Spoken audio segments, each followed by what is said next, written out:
I was made way back in 1842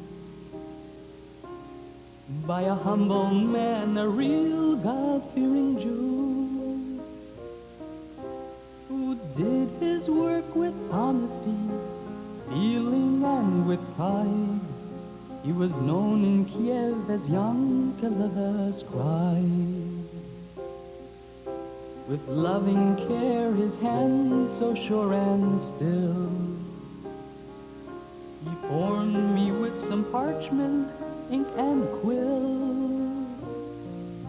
Each day he'd slowly add to me just a few more lines, with words to last till the end of time. And on the day that I was finally complete, the whole town came and filled the narrow street.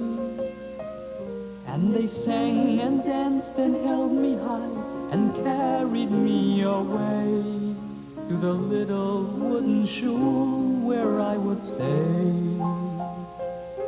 And as the rabbi held me close against his chest, he spoke out loud and clear to all the rest. He said, no matter if you're very young or even if you're old, live by the words you'll find inside this scroll.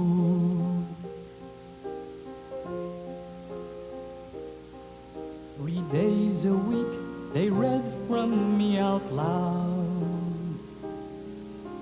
It filled my soul with joy, it made me proud. They followed each and every verse with fire in their eyes, the words that told them how to live their lives. I watched the generations come and go. I saw the old men die, the children grow. But never in a century did I miss my turn once, for the fathers, they had left me with their sons.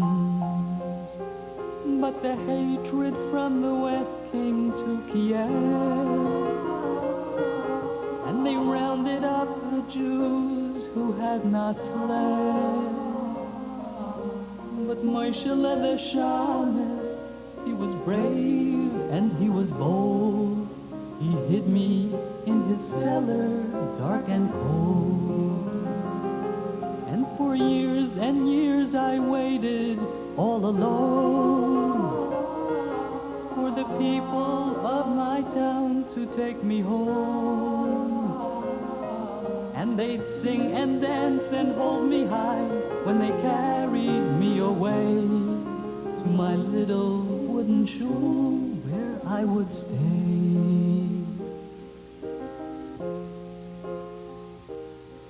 But it was someone else who found my hiding place, and to America he sent me in a crate. And the men who took me off the boat, they said I was a prize, but they were Jews I did not recognize. And in a case of glass they put me on display, where visitors would look at me and say, how very nice, how beautiful, a stunning work of art. But they knew not what was inside my heart. And across the room I saw upon the shelf some old friends of mine who lived back in Kiev. A silver pair of candlesticks, a menorah made of brass. We'd all become mere echoes of the past.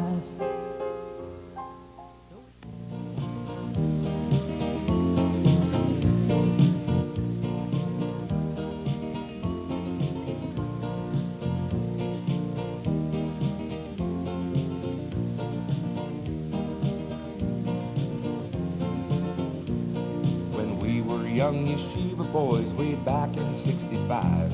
We were known throughout the city as the bums from the east side. In school we never studied, all we did was laugh and play. No Rebbe ever lasted long, they all just ran away. The Rebbe tried to teach us Torah each and every day, but we just closed our eyes and ears to everything he'd say. And all we liked to do was sit and watch our TV sets. We'd talk about the Yankees and the Dodgers and the Mets. Well, the principal brought the new Rebbe in the first day of the term, and he said to him, show discipline, be strong and tough and firm. Don't think these youngsters run the school, he said with a big frown. And by the way, for the next few weeks, I'm going out of town. But this here Rebbe, he was strange, he never lost his cool. He just kept on teaching while we broke all the rules. And though we hadn't even learned a single word all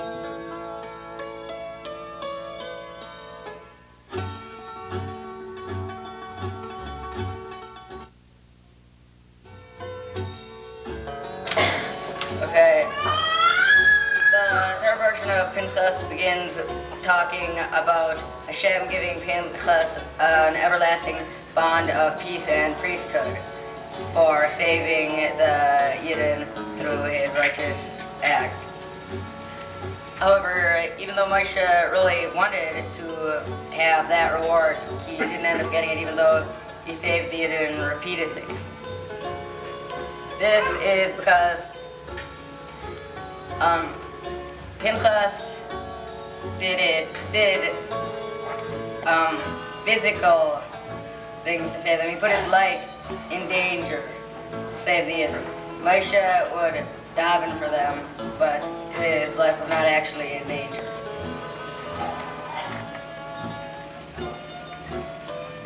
Is that it?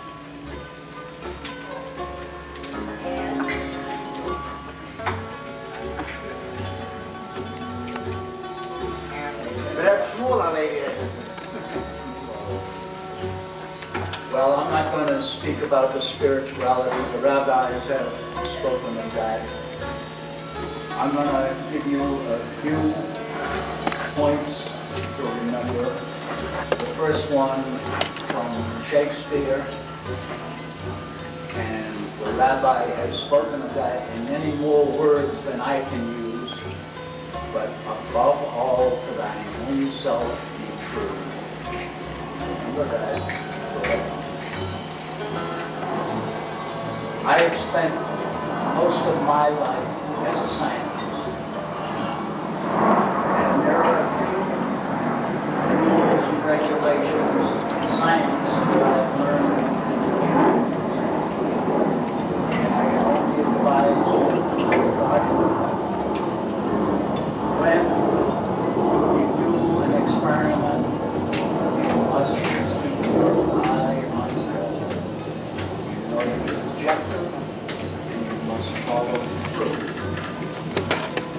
And if the experiment doesn't work out as you had hoped, but all the controls were right, the data are good, you put that data away in a compartment of your mind, because there will come a time when you can bring that out and apply it somewhere else and learn from it. Never throw away good data. And that's the sum and substance of what I can advise you. We broke all the rules, and though we hadn't even learned a single word all year, it was Pesach time already, and the Rebbe was still here. Rebbe tried to teach us Torah each and every day, but we just closed our eyes and ears to everything he'd say. And all we liked to do was sit and watch our TV sets. We'd talk about the Yankees and the Dodgers and the Mets.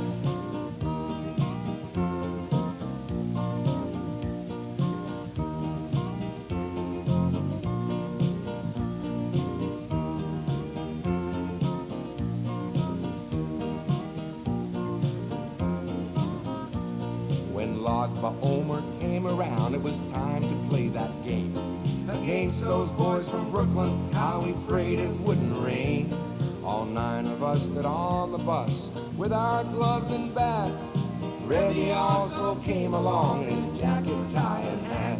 Right from the start, we all could see things weren't going right. Some big, strong kid from Bensonhurst had hit one out.